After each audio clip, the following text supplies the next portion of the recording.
पहलवान सास।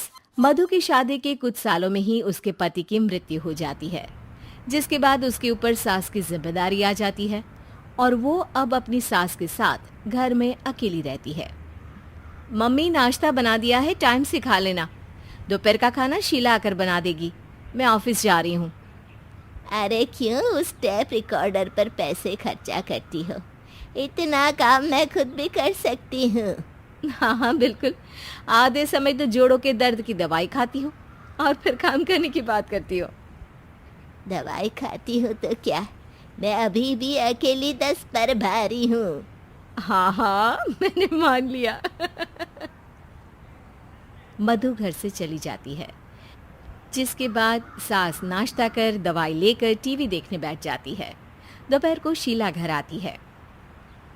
अरे क्यों माँ जी, आज किस बात से मेरी नौकरी बची? अरे चल, ज्यादा बक मत कर, काम कर अपना। शीला खाना बनाने लगती है और सास वहीं पास में बैठ जाती है। माँ जी, मैं तो हमेशा ही बोलती हूँ, दीदी की दूसरी शादी करा दो। कब तक आप दो औरतें घर में अकेली रहोगी? आजकल माहौल भी बहुत खराब है और फिर दीदी की उम्र भी तो निकली जा रही है ना। तेरा नाम टेप रिकॉर्डर सही रखा है मैंने। तेरी एक ही बात को रिपीट मोड पर चलाने से वो पूरी नहीं हो जाएगी, इसलिए मेरी बहू से ज्यादा खाना बनाने पर ध्यान दे, नहीं तो कहीं वो भी तुझसे मुंह ना फेर ले और नौकरी चली जाए। क्या माँ जी, आप भी हमेशा मेरी नौकरी के पीछे ही पड़ी रहती हो? तो क्या तेरे पीछे पड़ूं?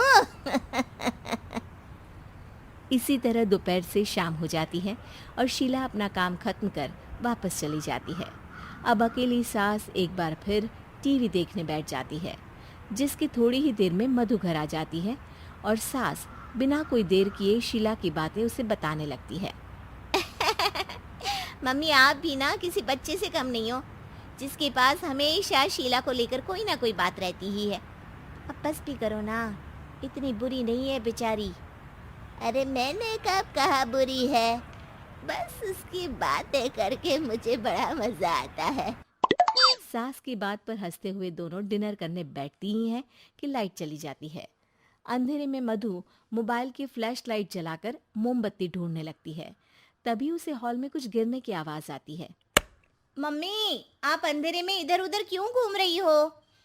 अरे तेरे पीछे ही तो खड़ी हूँ। हाँ, अगर आप यहाँ हो तो वो हॉल में सामान कैसा गिरा? भूत आया। अरे मुझे क्या पता, जाकर देखना पड़ेगा ना। दोनों हॉल में जाते हैं, लेकिन वहां कोई नहीं होता। अब उन्हें कमरे में से सामान गिरने की आवाज आती है।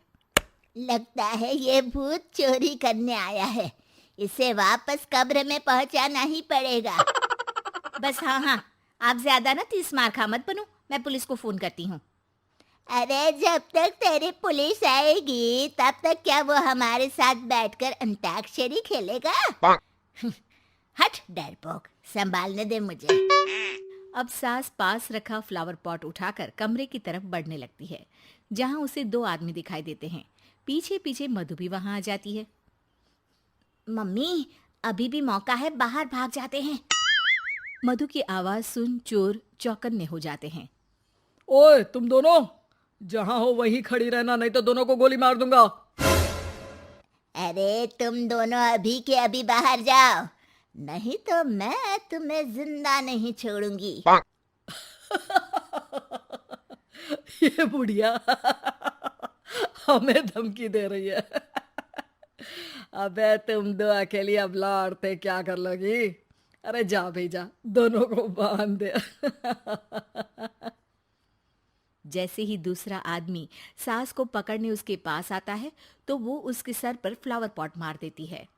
उसके सर से खून बहने लगता है, जिसे देख दूसरा आदमी गन निकालकर हवा में गोली चला देता है, जिससे बचते हुए दोनों सास बहू वहां से भाग जाती हैं।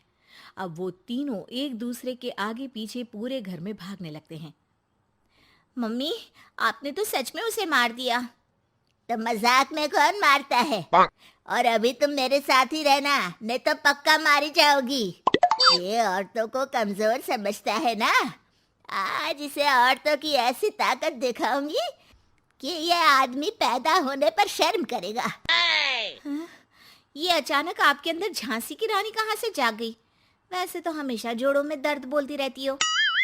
अभी तुम्हें जान बचानी है या जोड़ों के दर्द की कहानी सुननी है? मधु और उसकी सास कमरे में जाकर दरवाजा अंदर से बंद कर लेते हैं, जिस पर चोर बाहर खड़ा दरवाजा बजाते हुए उन्हें आवाज लगाने लगता है। क्यों डर गई? अरे वैसे तो बहुत धमकी दे रही थी। गेट खोल अब बुढ़िया। अबे पागल, धमकी देने और होशियार होने में फर्क होता है, पर ये दिमाग वाले काम तुझे तो समझ में नहीं आएंगे। रुक, अभी तेरा दिमाग ही बाहर निकालता हूँ। ये कहते हुए चोर गोली चलाने ही वाला होता है कि सास अचानक दरवाजा खोलकर उसके मुंह पर परफ्यूम डाल देती है, जिससे चोर गन फेंककर दर्द से चिल्लाने लगता है। मम्मी, अरे बहुत दर्द हो रहा है, कोई बचाओ, इसे हटाओ प्लीज। मैं किसी को कुछ नहीं करूंगा। क्यों रे, क्या थोड़ा सा दर्द होते ही मम्मी मम्मी करने लगा? अभी तो औरतों को कमजोर बोल रहा था। भूलियो मत, एक औरत ने ही तुझे इस दुनिया में जन्म दिया है, और वो भी तुझे ये दर्द हो रहा है ना, उससे लाख गुना ज्यादा दर्द सहकर।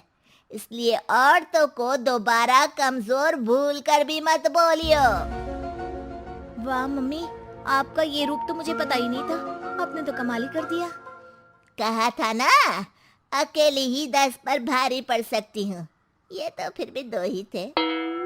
इतनी देर में पुलिस भी वहां पहुंच जाती है। आ गए आप, कर लो इन्हें अरेस्ट और जेल में बैठकर अंताक्षरी खेलना।